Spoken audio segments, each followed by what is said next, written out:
What's the story, Morning Glory? What's the word, Hummingbird? Thank you so much for clicking on my channel and joining me for this. I don't know what this is. I don't know if this is going to be a review, a recap, a reaction, or me just, talking about my feelings or me just venting. I don't know what this is, but this is about Married at First Sight, season 18, episode 15, Cheat and Retreat. And that's exactly what this was. This was not a couple's retreat. This was a couple's ambush because y'all, Michelle was on it. Let's just start from where we need to start. I'm not talking about any of the other couples because I don't have the time to talk about anybody else. This is strictly about the core group of the drama, the core group of the BS. So it starts off with, remember last week, right? They're all having their group dinner. And the group dinners, I thought, was for them to talk about the highs and lows of the experience so far, for them to talk about, where they are right now in their marriages, to give each other advice, etc. That's what I thought these group interactions were all about. These group dinners, group settings, whenever they all get together, they want to talk about their marriages. So Michelle started to talk about her situation with David and David texting this other woman. And all of a sudden, when Michelle began questioning Alan, because remember, Michelle, as she was talking about, David reached out to another woman and I found out because, he sent me a message that was meant for someone else, but he sent it to me by mistake. And that's how I knew. And David tried to justify his actions by saying, well, you don't give me what I need. You don't talk to me. You don't ask me questions. You don't really care about me. There's no affection between us. We haven't kissed since our wedding day. We don't hold hands. We don't do anything. So I sought attention from somebody else. And so, of course, that does not fly with Michelle or anybody else. So then Michelle asks Alan, well, you're not getting any affection from Madison. Does that give you a reason to reach out to a whole nother female? And as Alan began to talk, this is when this is when David tried to shut him up because David was like, David was like, oh, I don't want to talk about this. And then Madison also interrupted Alan and she was like, oh, I'm over all of this drama. I don't want to talk about the drama or whatever. I don't want to talk about the negative stuff. So then she got up and she walked away, which was very weird. And I don't know why nobody else other than Michelle would call her out on this, because it's like, wait a minute, we're having a group dinner. We're supposed to talk about our relationships and our marriages. And every other time, when nothing is going on with anybody, they have a lot to say. When not much is happening, no one's really progressing, they have a lot to say. But then when stuff is actually going down in somebody's marriage, all of a sudden everybody's mum. So Madison gets up and she walks away, which was very telling, because why are you walking away when the spotlight is on David and Michelle's marriage? Because, right, you have nothing to do with anything, right? You're not the one that's communicating with David through text, right? You're not the one meeting up with David. You're not having secret rendezvous with David. So why are you feeling uncomfortable? This has got nothing to do with you, Madison. But Madison felt so uncomfortable that she ended up leaving. So later on, they're in the kitchen and Michelle is talking to Madison and I think Imam and Camille. They're all in the kitchen together. And Michelle says, I felt really dismissed at the dinner table because I'm trying to talk about my issues with this man. And you got up and you just walked away and no one let Alan talk. And I'm not understanding why nobody wants to hear what I have to say about what's going on in my marriage. And Camille stood up and said, you know what, girl, I was interested. I wanted to hear what you had to say, and I really wanted to hear what David was going to say. So Alan is outside at this time, and he's talking to David, and he's trying to give David advice and trying to console David. Trying to be a friend, right? Trying to be a friend. Now keep that in mind. So Michelle, the next day, Michelle goes outside to talk to David. And once again, she wants to talk about the text message because Michelle was on her Inspector Gadget. Okay, she was going to get to the bottom of this. She was, Angela Lansbury, Murder She Wrote. She was going to get to the bottom of this one way or the other. And we all know and understand that Michelle is not coming from a place of pain. She's coming from a place of vengefulness. This is just about revenge for her because she doesn't like how people got on her case and gaslit her to make her think that there is something wrong with her for not accepting a man who was living in his parents' basement. Everybody made her feel some kind of way about that. Everybody was telling Michelle, he's such a great guy. He's funny. He's this, he's that. He's everything that you asked for. So why can't you just let the whole basement thing go? She wasn't willing to let it go. And people were judging her for that. They're like, what's wrong with you? And I judged her too. I called her an elitist. I was like, just give this man a chance. He's not going to move you into the basement with him. If y'all do decide to stay together, obviously, y'all are going to live somewhere else. But I also felt some kind of way about if you're ready to get married, how could you, like, if you're, cause everybody was saying that, David's living in the basement because, he's trying to get himself together, trying to save money because he wants to own his own home eventually. Then why don't you wait until you get your home and then sign up for a show like this? Because if you're going to sign up for a show like this, that's going to put you out there to the whole world. Don't you already want to have your stuff together? But that's neither here nor there. So Michelle is coming from a place of vengefulness because she wants to get back at David for making her feel some kind of way for not accepting him because he lived in his parents' basement. She wants to make everybody else see David the way she sees him, as a good for nothing. So she's doing all of this investigation. She's doing all of this interrogation because she wants to expose David for what she thinks he is. And he is exactly that. So, let's see, where are we at? Okay, so Michelle, she goes outside to talk to David. She brings up, the whole text messages and, him reaching out to another woman and him basically making her feel like it's her fault that he sought comfort from someone else. Once again, he apologizes. I mean, I don't know how many times this man apologized in this episode.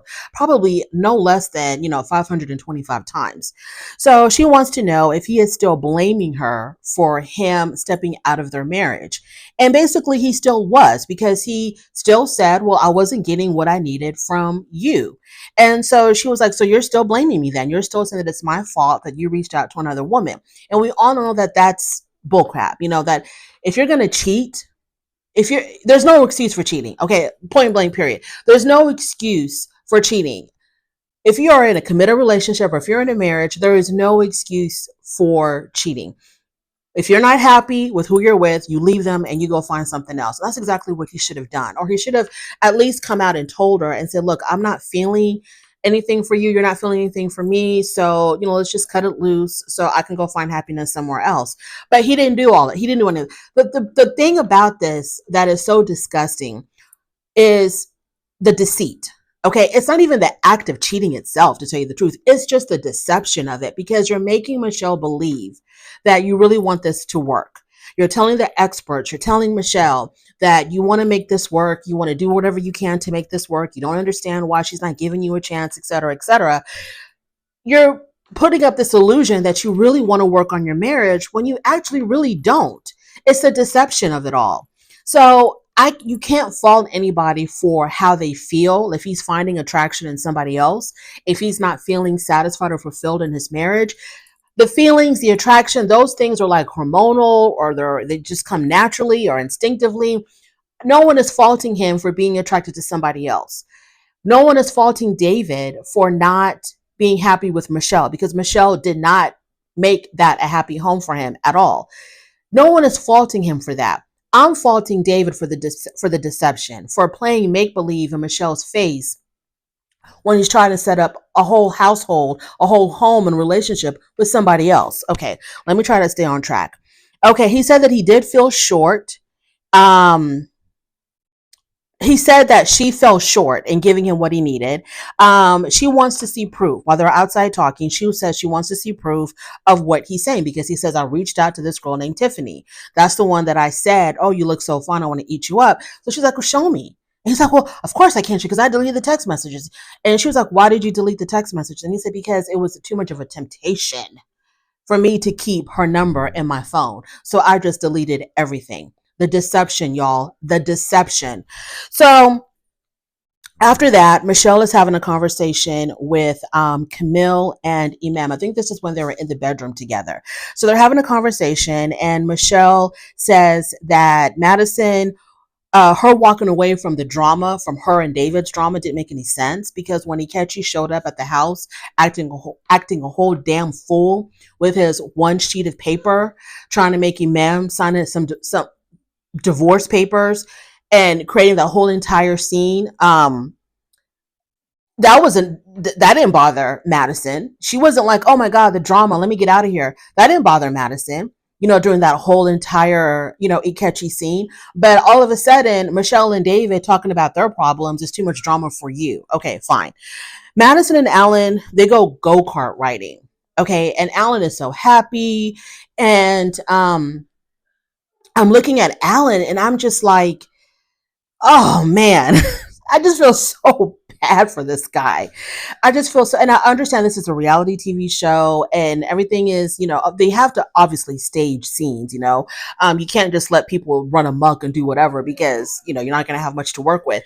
I understand that they have to stage scenes and whatnot, but I can tell that this man is really happy with her. Like he really does like her.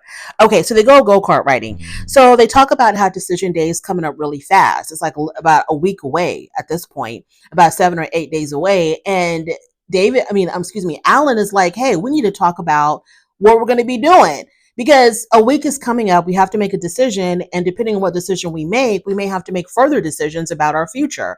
So we got to talk about like, where are we headed? Where are we leaning to? How are you feeling? And Madison does what she always does whenever Alan pinpoints her, holds her to the wall, like, what are we going to do? Or how do you feel about me? Where is this going? I'm just trying to like test the waters to figure it out. You don't have to say what you're going to say on decision day, but I need to get some type of feel. Because, when you watch Camille and Thomas, they talk about, well, we're going to get an apartment together or we're going to whatever, they talk about their future after decision day because they're feeling each other. They're talking about it. They're having conversations about it. They're having conversations about children. They're having the conversations about finances. And so Alan wants to have the same types of conversations, one way or the other. But whenever he like holds her to it, she just starts giving these really vague answers. And, I can't even repeat what she said because I don't even really know because it's not concrete. It's not definite. It's not anything. And she had the audacity to call herself Sweden. I'm like, why are you calling yourself Sweden? Sweden, when people say that, oh, I'm Sweden, that means that there's two warring factions, right? There's two opposing entities and you're in the middle. You're not voting for one or the other. Like, girl, you have less than a week to make a decision. How can you still be Sweden in your own relationship? That didn't make any sense to me. Alan asks her if there's like any chance or any hope of that she is going to take a chance on him, that she is going to just throw caution to the wind and take a chance on him. And like I said, her answer was really vague and indefinite. So moving on from there, Alan asks Michelle to have a chat. And so because he saw that during the dinner, Michelle was going through something. She was really upset about these text messages. She was trying to talk about it, but she got shut down by both David and Madison. And he could tell that she was really frustrated because this is a big deal to her. Your husband that allegedly you're supposed to be working things out with is reaching out to other women. So he noticed all of this because he was in the mix of it, because he was even trying to give them advice during the dinner, but he got shut down as well. So he has a conversation with Michelle, and I think this was like on the porch or outside on the steps. And he talks about how he felt really bad that she was not being heard, that she was being dismissed. He talks about his feelings for Madison and how much he really does care for her. And Michelle brings up David's text messages. And so she's, well, I heard that y'all were together that night. And so he tries to recollect, because we all know that he was probably, 3 sheets to the wind or 5 sheets to the wind that night. He probably couldn't remember much, but he was doing the best he could. So he was trying to remember like what went down that night. And he was like, oh, are you saying that night when we all went out, me, David, Carla, Madison, and Juan, you're saying that was the night that he was sending you those text messages? And she was like, yeah, it was that night. So can you remember anything at all from that night of what went down, like who he could have been texting? Because I don't think he was responding to a picture. I think he was responding to a person that was there that night. Like he saw somebody and he texted them, hey, you look good, blah, blah, blah. And Alan is like, no, I don't remember anything really weird happening. I don't really remember anything going down. And so Alan was actually surprised. Like I said, he was surprised that it happened that night. And after that, we have game night. So the whole group gets together in the living room to play game night. And this is a game night that was planned by Imam and Camille. I remember Imam and Camille already had a conversation with Michelle about who she thinks David was texting. And she thinks that it was Madison, right? So they already know this. So I kind of think I don't know where they were playing who would most likely do whatever. And I don't know if I think the group sent them questions and then they were going to read the questions to the group and figure out and see everybody's answers. And so the question was, who is most likely to get caught cheating? People said David. Of course, Michelle said David because, she says he actually got caught cheating. And when this was happening, right, when this question was happening, Madison took a drink. Okay. Madison had to take a drink. Then the next question was, who's most likely to swap partners? And the answer was Imam and Madison. So during this time, Michelle gets up and she leaves the group and she goes into the kitchen. Alan follows her into the kitchen. And I was wondering if this was suspicious to anybody else, that these two are getting up to go talk, to go whisper in the kitchen. So they're in the kitchen, they're talking, and they're talking about that night of the infamous text. And Alan can't figure out who David could have been texting because he says there was nobody there that he could pinpoint that really caught David's attention. So you can tell that Michelle is like sending, like, she's like telepathically shouting at him. Dude, it was Madison. You can tell that her brain, she's like trying to send these brain waves to him to let him know. It's like she wants to tell him without telling him because she doesn't want to like expose this man's wife without him being properly warned or whatever. So you can tell that she's like mentally shouting at him. It's Madison. It's Madison. So he's like, no, I can't think of anybody that he could have been texting that night. I didn't really see anything. And he tells let me see. I've kind of lived. So then he says that he does remember that Carla and Madison had left to go to another establishment. And then Michelle says, well, from what I heard, David ended up showing up at that establishment as well. And he was like, oh, okay. So I'm wondering at that time if he was thinking maybe David went there for Carla, because he still really wasn't like, nothing was really standing out to him. It's like, oh, okay. So he followed Carla and Madison to their next establishment. And so then Michelle asks if he thinks if David and Madison have each other's phone numbers. And because, they do work out together. And I think Alan was like, I don't know if he said yes or if he said he didn't know. I don't really remember what he said. So Michelle tells him because of the fact that her name and Madison's name both began with the letter M, that he probably had meant to send that text to Madison, but accidentally sent it to Michelle. Like I said, Michelle is on her Inspector Gadget vibe. Okay. So then I think at that point, Alan begins to connect the dots. And he really doesn't want to believe that it's Madison. And I think he even told her, yeah, I don't think it could have been Madison. And she's like, you know what? I could be wrong. Okay, I could be wrong. I'm probably making something out of nothing. So, I could be wrong. I'm not trying to say that it is. I'm not really sure what's going on, but I have been spiraling for the past week, trying to figure out what the hell is going on. And everything is leading me to Madison, but I could be wrong. And so he says that if he finds out that it is Madison, he said he's going to flip his. Okay. So Michelle then talks to me. I mean, Michelle was busy. I mean, she had that camera crew going up the stairs, down the stairs, this room, down, because she was interrogating people. So then after that, she talks to Madison. And she sits down. They're in a bedroom together. They're sitting across from each other. And Michelle runs everything down from A to Z. Okay. of the text messages, her speculations, of what she thinks went down, etc. And she asks Madison, do you think that that text message was meant for you? And Madison says, I don't think it was for me. I mean, just real calm like that. Because you would think that if someone who's like a pseudo friend to you, at the very least a coworker, comes to you and says, you know what, I think my husband's cheating on me. So do you think, is he cheating? Is he reaching out to you? Is he texting you? Your initial reaction would be like, what? Is your husband texting me? Why would you think your husband would be texting me? Hell no, your husband isn't texting me. Like, why would you think that? Like, what is making you think that your husband is texting me? You would be shocked. You would be appalled if someone that you know, that you hang out with, that you're friendly with, just out of the blue comes up to you and says, hey, my husband's cheating on me. Is it you? And you'd be like, what? Excuse me? Especially if that's just not in your character. So, she does admit to that David followed her and Carla to the second club. She does admit to that. And she does admit to having David's number, but she claims that if when they do text, it's only about the gym, like meeting up for the gym or at the gym. That's all it is. Okay. So it was very, Madison didn't look good.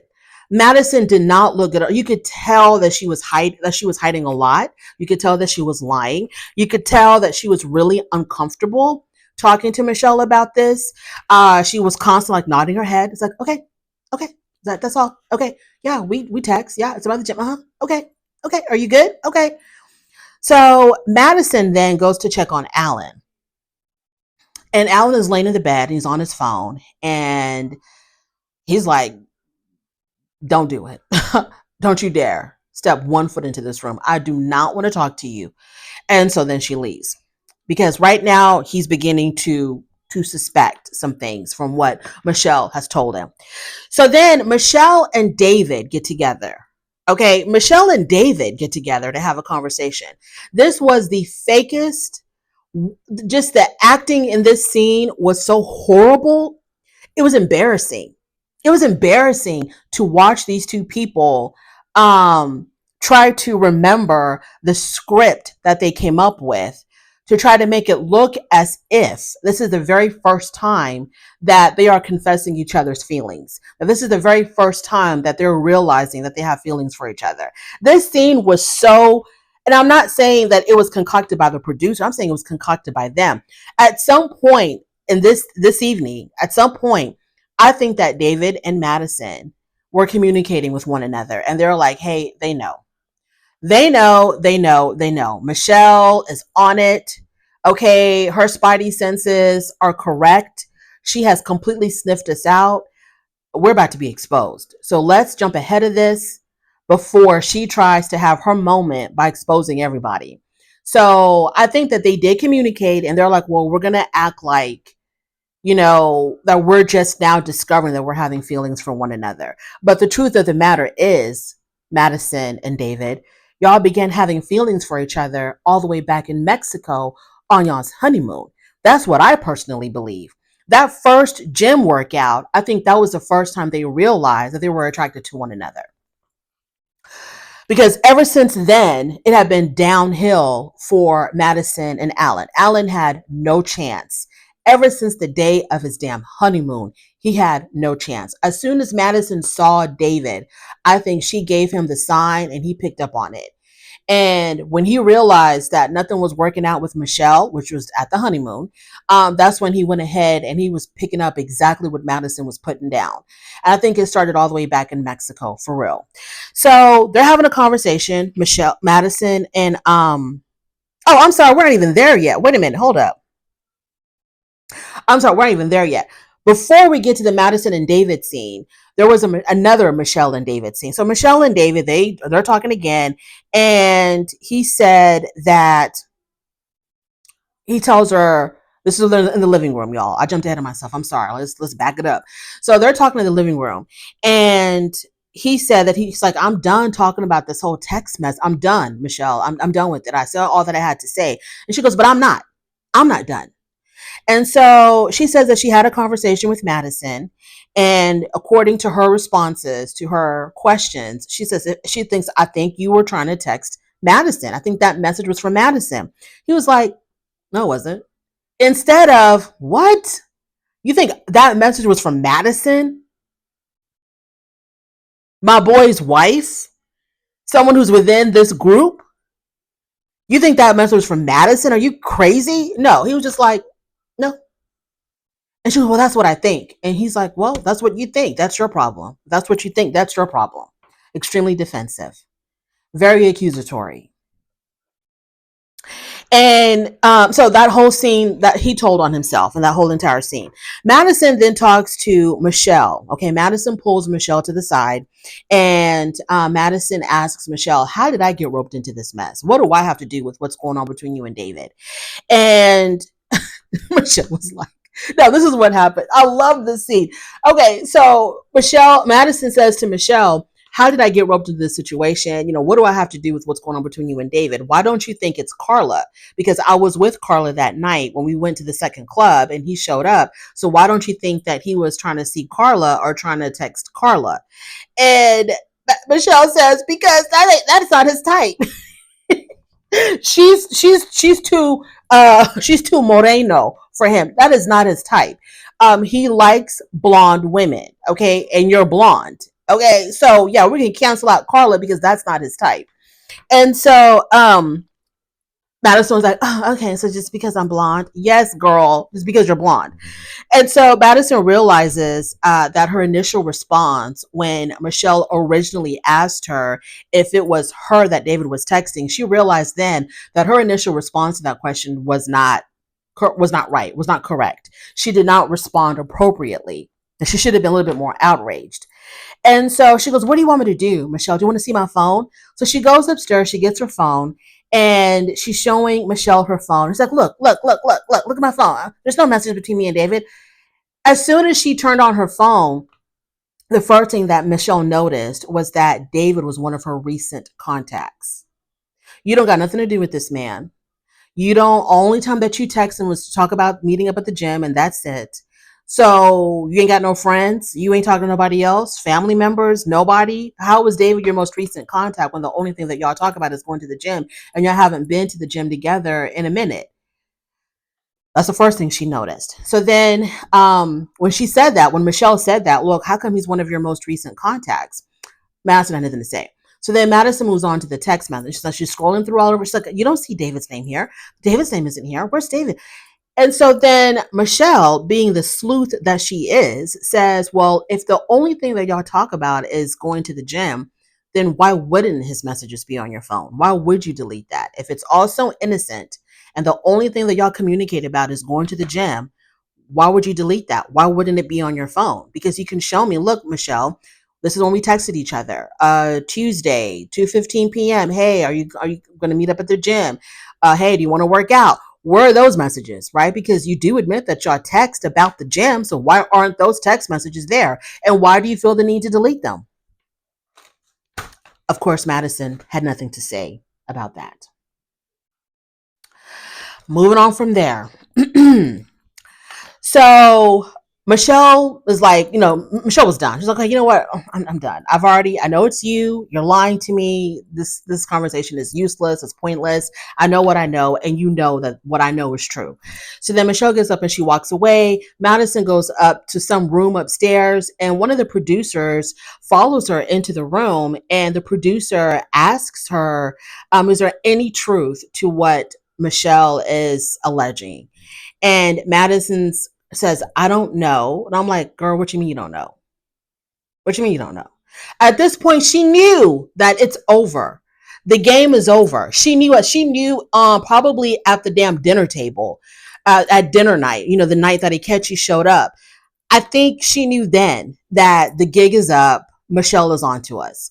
So when the producer asked her, is there any truth in what she's saying? And her response is, I don't know. That's when you knew that she's about to get on her phone, and her and David are going to start texting and coming up with a story to try to get ahead of being exposed. So then she tells the producer, I didn't want to hurt anybody. Yeah, right. And this is really going to break Alan's heart into a million pieces. So if you know that this man is going to be this hurt, why wouldn't you just tell him up front, like weeks ago, it's not working out, Alan. I don't feel anything for you. In fact, I'm falling for somebody else. And then exit the show and wait for everything to end. And all I'm saying is there were so many different ways of doing this other than hurting him. The longer this went on, the more involved he was getting, the more invested he was getting into this relationship, and the more hurt he was going to be once the truth came out, because she knew that she was going to end up breaking this man's heart. She knew this, probably from Mexico. She knew that there was going to come a point where she's going to have to break this man's heart. Then why not just do it early so that he didn't have to invest so much into this? Because Alan was doing all the things that he was supposed to do. He was being vulnerable. He was being honest. He was being trusting. Um, whatever little tiny um, minute pieces of nuggets that she would drop for him into making him believe that there was a possibility, he ate it up. He picked it up. He was like, I'm not going to give up, even though the probability is so against, the odds are so against me of, staying with this woman, because she's given me the tiniest bit of hope. She hasn't rejected me outright. She hasn't said no. She hasn't left. She's still in this. She's still saying the things that I want to hear, because she was telling him that, oh, we're making progress. Oh, I can see myself with you. She was leading him on, and he was hanging on to that. And of course, she would lead him on, and then she would take it back. She would lead him on a little bit, and then she would take it back. And he was still doing whatever he needed to. He was trusting the experts. Like, hey, attraction can grow. Keep at it. There's a reason why we matched y'all. Trust the process. He was doing all of that with a woman that was extremely deceitful and deceptive. And she saw what was coming before he did, because she was planning his demise. She was planning his heartbreak. Okay, Carla comes in to check on Michelle, and Michelle tells Carla that she thinks that David was texting Madison, and Carla's like, oh, I'm like, I think Carla knew. I think Madison confided in Carla about the shenanigans that were going on between her and David. I think Carla knew a little bit of something. Moving on from there, Madison then goes to wake up. This is the scene that I was talking about earlier. So Madison goes into David's room to wake him up, and he acts like he's so upset about being woken up. I just want to sleep. Why can't y'all just let me sleep? They were texting each other, y'all. They were like, hey, let's meet up somewhere. Make sure that the camera crew is going to be there to catch this moment where we're going to act like, we're confessing our feelings for each other for the very first time, to make it look like this just started now.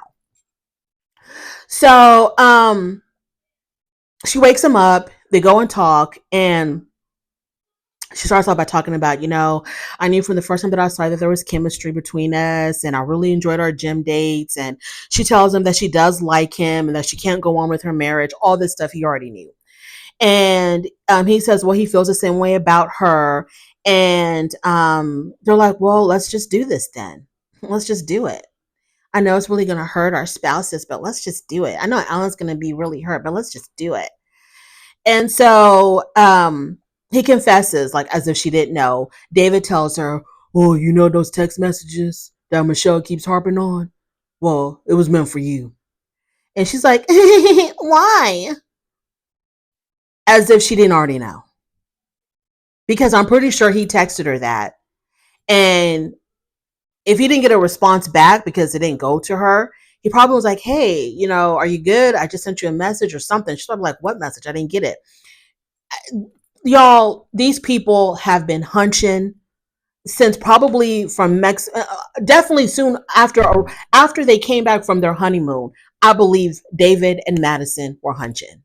They were hunching. I believe that 1,000%. If they weren't hunching, full blown hunching, they were doing some heavy, heavy, heavy petting. They might as well have been hunching. I don't think these people were working on no damn gym. Some of the gym cameras. I don't think these people were working on no damn gym. I think that every single time that Madison was sneaking in at 3:00 in the morning, she came from hunching David. They're not just meeting up somewhere all hours of the night, hanging out until 3:00 in the morning, talking. They're not just talking. This whole conversation, like I said, was really icky because, poor David is in the same house with them as she is confessing her feelings. The thing about Madison that I don't understand is she gets on, and I understand that it was never about the clothes. It was never about the dad jokes. It wasn't about the fact that he wasn't a gym rat. It was never about any of that because she knew, and she was criticizing him about his appearance and his jokes all the way from Mexico. Because as soon as she saw David, and they all saw each other, all of them as a group saw each other for the first time in Mexico, she knew then that she wanted to be with that man. And of course, when the girls got together, Michelle was probably confiding into her girlfriends in Mexico. She was already telling them, including Madison, that she wasn't feeling David. And that's when your girl swooped in for the kill. Okay, David goes to talk to Alan. So he's like, can I talk to you? And Alan, later on says he knew. He knew what this was going to be all about. So he was bracing himself. So they go outside to talk man to man. And David starts off by beating around the bush, it's like, oh, whatever. And Alan was just like, just say it. And so David says, me and Madison have a connection. And Alan says, when did y'all start talking? And David said at the gym. He didn't give a date because he's an idiot. When someone says when, that means you give some type of a time frame, not a location. He didn't ask you where. He said when. So he probably didn't want to say, because David is not a good liar. He really is not a good. That's how Michelle figured him out so quick. He's not a good liar. And so he says at the gym. It started in Mexico. Okay. And so David tried to say something else, like, hey, this is what it is. This is what we've. And Alan was like, you know what? I don't give a. And so then Alan says that, the thing that hurts the most is that I saw you as a friend. That's, y'all, let me tell you something. I don't know if I already said this before. Alan's issue is not the cheating. Alan's issue isn't the fact that he lost Madison to David. No, he doesn't want those kind of prizes. His issue is the deception of being made a fool of. You're on television in front of the whole entire world trying to, make this work with this woman who's playing in your face. Okay, it's the whole thing that y'all are trying to make me look like a damn clown. Y'all are up here playing games and I'm trying to be serious, and you're making a mockery of everything that I'm doing, everything that I'm saying, everything that I'm feeling. It's just.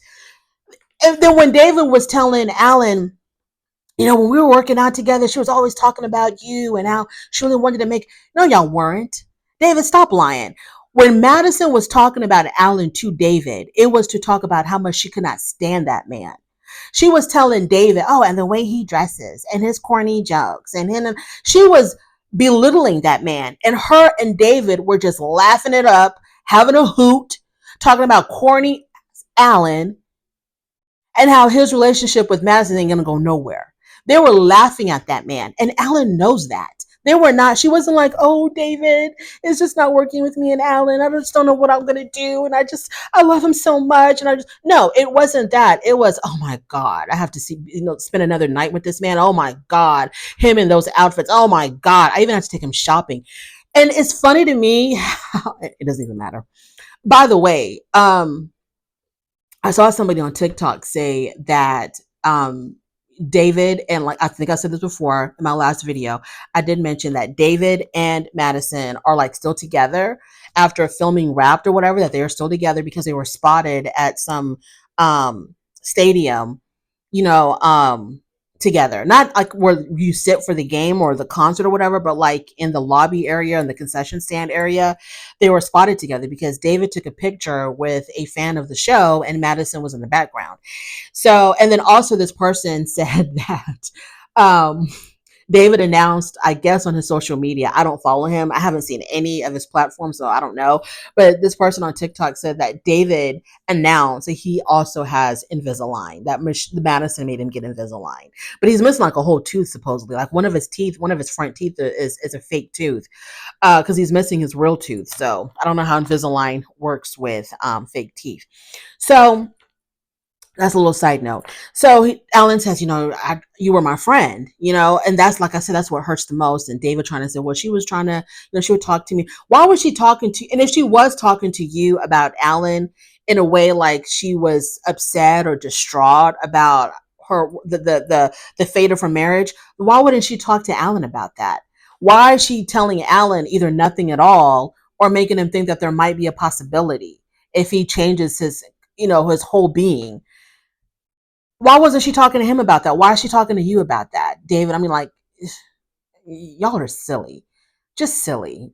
So, let me see, where are we at? He says he saw David as a friend and he trusted Madison, which he did. He knew that he shouldn't have. Alan knew that he shouldn't trust her, but he gave her the benefit of the doubt. He did the right thing and then slapped him in the face. He told um he told David, and I told Madison, I said, at the second you decide that you don't want to be with me, you need to tell me. And she never did. She stayed. David said that she tried to make it work. That's BS. Alan asked if they had sex. David says no. Lies. Lies. Absolute lies. There's no way David being on this show, okay, going without for however long he's been on this show, living with a woman who doesn't want to be, wouldn't touch him with a 10-foot pole. There's no way that he's meeting up with Madison wherever the hell they're meeting up, and Madison shows up in her tight little gym outfits, and you're telling me that they weren't touching each other, that they weren't hunching? Please. They probably were hunching all the way from Mexico.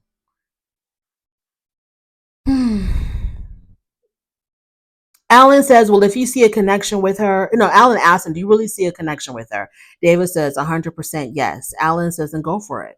I'm done. He gets up, he leaves, he walks out, and Mem and Juan catch up with him. Alan had been drinking, so he's a little bit inebriated, right? So he wasn't very articulate in explaining himself. But what I didn't like was how Juan kept on trying to shut him down. Juan kept on saying to him, you're gonna get through this. Look, he's in the moment of pain right now. He's in the moment of hurt right now. Let him feel the feelings. Let him feel all that he needs to feel. Don't talk about how you're going to get through this and one day it's not going to matter. We're not there yet, Juan. Shut the hell up and let this man talk and let this man have his damn moment. So he said that Alan says he spent $3,000 on clothes. He tells them that he's done. He wants to leave. He doesn't want to see Madison at all. He does have to go back inside the house to get his stuff, though. So he was able to do all of that without running into Madison. So he got his stuff. Everybody tried to comfort him and show them their support for him. And he just was like, I'm out of here. I can't take it. So he leaves. So Michelle then confronts David. And she's like, well, do you have anything to say? And once again, I apologize. I'm sorry. And Michelle's like, sorry for what? Sorry for what? Because she wants him to say, I'm sorry for banging your friend. I'm sorry for banging Alan's wife, my boy's wife. That's what she wanted him to say. But he was like, I'm sorry for texting. I'm sorry for texting somebody. Shut the hell up. So then the episode ends where Michelle then confronts Madison. Guns blazing. Y'all, this is a hot mess. Like I said, I don't think Married at First Sight can recover from this. I think after this, every season is going to be nothing but mess after this. I'm just so sad for Alan. Okay, I'm really sad for him. And Madison, David, y'all are nothing but trash, garbage. Y'all are awful people. And hopefully y'all stay together for the rest of your lives so that hurting other people would be worth it. Would be worth it. But it's not going to make any sense if y'all do end up breaking. Because the thing is, David is just your typical F-boy. He's your typical F-boy living in his parents' basement. And Madison, for some reason, this is what you went for. This is what you wanted.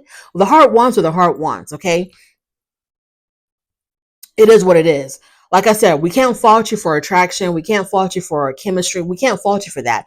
I'm not blaming either one of them for feeling how they feel. I'm blaming both of them for being so deceptive to their partners. They should have been upfront. The fact that David wasn't happy with Michelle, granted, understood. We feel you on that, David, but you should have been upfront with Michelle. The fact that Madison wasn't feeling anything for Alan, granted, we feel you on that. We should have been upfront with him and should have told him, I'm not feeling anything for you, especially when you were, and she did tell him. We do have to give her that. She did tell him, I don't feel an attraction. I don't feel an attraction. I don't feel an attraction. But then stop acting like you're trying to make it work. And you should have told him, y'all should have told each other, look, y'all, this is going to sound crazy, but I think I'm having feelings for somebody else that's a part of the cast. The pain would have been there still, but and the only reason why the only reason why David even told Alan that he was, messing around with Madison was because he got caught by Michelle. If Michelle was not as insistent as she was in getting to the bottom of this mess, they never would have confessed a damn thing. They confessed because they got caught. That's the only reason. That just makes it even worse. They lie to their spouses. They lead their spouses on. And the only time that they're upfront and honest is when they get caught. So what kind of people is that? What kind of people are they? And he's going to mess over on Madison royally because he's going to get all of this attention from being on the show. And I don't think that David is going to be able to resist. If he gets any kind of I don't know what female on planet Earth who has watched this show would want to have anything to do with Icky David. I don't know. But if there's any female that's going to give him any kind of attention, Madison, watch out. Thank you so much for joining me. I really do appreciate it. On your way out, please don't forget to rate the video if you like this content. Subscribe to my channel. I'll definitely talk to you later. Bye.